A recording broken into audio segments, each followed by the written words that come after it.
Alright, welcome back everybody. This is game 2 of the winners round matchup between Scottie and UnicornAttack. Scottie is on home turf here, up 1-0 in the series, and he chose rice fields, very similar to the last map. A little more open, less trees. Surprisingly, he brought a little less cavalry this time, numbers-wise at least, but he has 2 Great Guard going up against UnicornAttack. They switched up the factions on me, so now we have Scottie here in red and Unicorns in the blue. Unicorn has brought light cavalry this time, but he does have 1-2 katana cavalry and 2 Great Guard popping out too, so bigger cavalry component this time. Seemed to learn his lesson from the last battle. Sees it on rice fields, knows it's a great cavalry map. A little surprised to see Scottie go a little less cavalry this time and bringing some bow warrior monks. So we'll see if that skirmishing can be effective.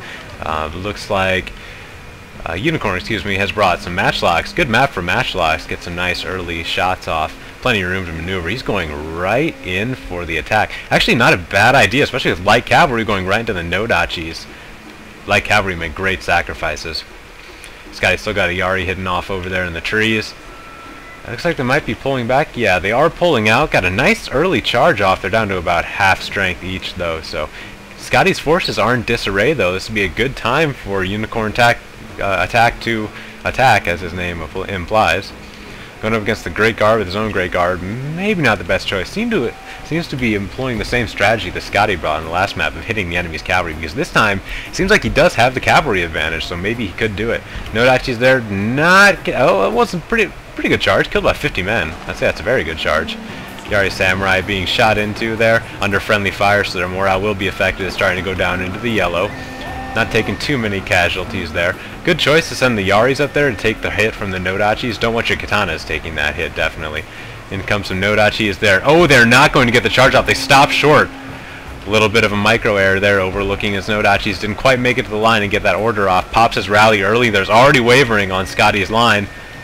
In the cab battle, looks like Scottie's going to win the cab battle on this side. That's going to be dangerous. He has no spears to commit.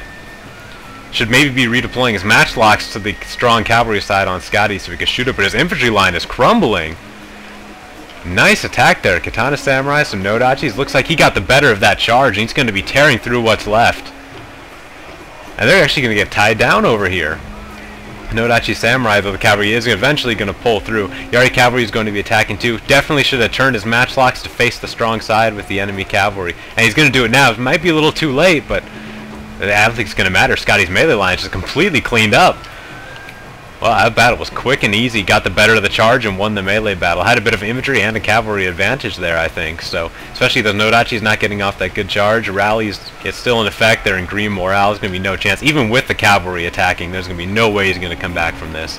And some Yari Samurai going to come in to clean up as well. The war cries have popped, but it is just too late. There's no way they're going to be able to turn the battle in his favor now. Huge numerical advantage along the infantry line. And he's just going to blow right through Scottie on his home turf, coming back in style. We're going to be going to game 3, it looks like, barring some last-minute heroics here. He does have monks still standing, but they're going to start wavering down to about half strength or less. The Great Guard here doing a very heroic job of tying down the cavalry. This cavalry could have broken free, could have turned the battle around, but that's going to be the end of it. They're going to be routing the Great Guard and the bow warrior monks. You know, not a great bow map. Bow cavalry can do quite well, but for foot bows, there's just not enough time, it seems, to do any real damage with them, so I'm kind of surprised that so many players bring them on this map, but see you on the main menu for a little post-game commentary. Alright, well, as I was saying, bows on that map, I see a lot of people bring bows, and they're rarely very effective, as you saw in that battle. There's just not enough time for them to really do anything.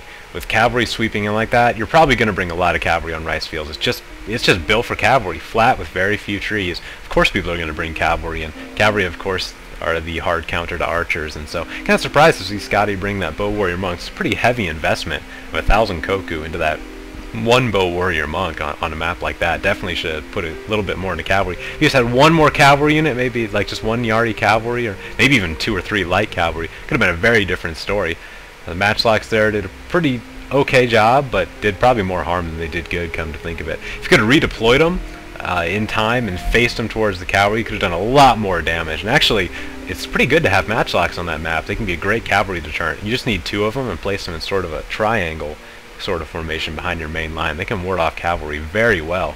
It would have been a great use of them, but didn't end up mattering. Got a great charge off in the beginning, and Scottie's Nodachis, as you saw, didn't get that good charge, and so the infantry was able to easily clean up what was left. And great job there by UnicornAttack, showing resilience and pulling this series back 1-1. We're going to the tiebreaker map on Chugoku River. See you there. Thanks for watching, everybody.